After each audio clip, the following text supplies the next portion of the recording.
चुनाव आयोग ने मंगलवार को यूपी की 10 में से सिर्फ 9 सीटों पर मतदान कराने का फैसला किया था। आयोग ने मिल्कीपुर विधानसभा सीट पर चुनाव टाल दिया था, लेकिन अब मिल्कीपुर सीट से एक बड़ी अपडेट आई है। भारतीय जनता पार्टी के पूर्व विधायक बाबा गोरखनाथ ने हाई कोर्ट में दायर अपनी याचिका वापस ले ली है। उन्होंने बुधवार सुबह इलाहाबाद हाई कोर्ट की लखनऊ बेंच में लंबित अपनी याचिका को वापस लिया। बाबा गोरखनाथ ने ये याचिका समाजवादी पार्टी के अवधेश प्रसाद के निर्वाचन को लेकर दाखिल की थी। अवधेश अब समाजवादी पार्टी के फैजाबाद से सांसद हैं। जब याचिका दायर की गई थी तब वे मिल्कीपुर से विधायक चुने गए थे। बाबा गोरखनाथ के याचिका वापस लेने के बाद अब ये बड़ा सवाल है कि क्या चुनाव आयोग यूपी की अन्य सीटों के साथ ही मिल्कीपुर में उपचुनाव करवाएगा। यहाँ आपको बता दें कि चुनाव आयोग ने मंगलवार को यूपी की 10 में से सिर्फ 9 सीटों पर मतदान कराने का ऐलान किया था। आयोग ने मिल्कीपुर विधानसभा सीट पर चुनाव टाला था। मुख्य चुनाव आयुक्त राजीव कुमार ने कहा था कि अदालत में पिटीशन पेंडिंग होने के कारण चुनाव नहीं हो रहा है, लेकिन अब जो वो याचिका वापस हो गई थी तो फिर वहां चुनाव कब होंगे। क्या मिल्कीपुर में उपचुनाव बाकी विधानसभा सीटों के साथ 13 नवंबर को ही होगा। जानकार मानते हैं कि ये संभव है। मिल्कीपुर में विधानसभा चुनाव टल जाने का मामला यूपी में बड़ा राजनीतिक मुद्दा बन गया था। इसी बहाने समाजवादी पार्टी ये माहौल बनाने में जुटी है कि बीजेपी को हार का डर सता रहा है। अखिलेश यादव ने इसे लेकर कहा था कि जिसने जंग टाली है समझो उसने जंग हारी है।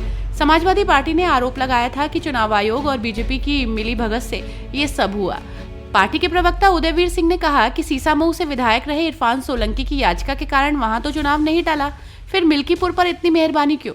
फैजाबाद जिले की मिल्कीपुर विधानसभा का उपचुनाव अखिलेश यादव और योगी आदित्यनाथ में आर पार की लड़ाई बन गया है।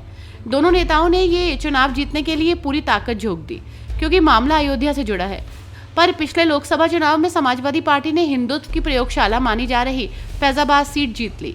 तो वहीं विपक्ष की तरफ से कहा गया कि बीजेपी तो अयोध्या भी नहीं बचा सकी, जबकि ये माना जा रहा था कि राम मंदिर की प्राण प्रतिष्ठा के बाद बीजेपी यहाँ शानदार जीत दर्ज कराएगी। फैजाबाद लोकसभा क्षेत्र का ही एक हिस्सा है मिल्कीपुर। यहाँ से विधानसभा उपचुनाव जीतकर बीजेपी ये साबित करना चाहती है कि समाजवादी पार्टी की जीत बस तुक्के में हो गई, इसलिए इस सीट की जिम्मेदारी खुद सीएम योगी ने संभाली है। अयोध्या की मिल्कीपुर से बीजेपी के पूर्व विधायक बाबा गोरखनाथ ने मीडिया चैनल से बात करते हुए कहा कि उन्होंने हाईकोर्ट से अपनी याचिका वापस ले ली है। उन्होंने कहा कि अवधेश प्रसाद के वकील का रजिस्ट्रेशन खत्म हो चुका था, इसलिए उन्होंने अवधेश प्रसाद के निर्वाचन को हाईकोर्ट में चुनौती दी थी। उन्हें इस बात की बिल्कुल उम्मीद नहीं थी कि उनकी याचिका के आधार पर चुनाव की तारीखों का ऐलान नहीं होगा, और ऐसे में जैसे ही उन्हें खबर मिली उन्होंने तुरंत ही याचिका वापस लेने की अर्जी डाल दी। बाबा गोरखनाथ के वकील रुद्र विक्रम सिंह ने कहा कि अवधेश प्रसाद के कागजात सही नहीं थे, जिसको लेकर हमने चुनौती दी थी। आज वो कोर्ट से याचिका वापस लेने की अपील हमने की है। उन्हें उम्मीद है कि कोर्ट जल्द से जल्द याचिका वापस लेने की अपील को स्वीकार करेगा, जिससे कि मिल्कीपुर में भी चुनाव हो सकेगा।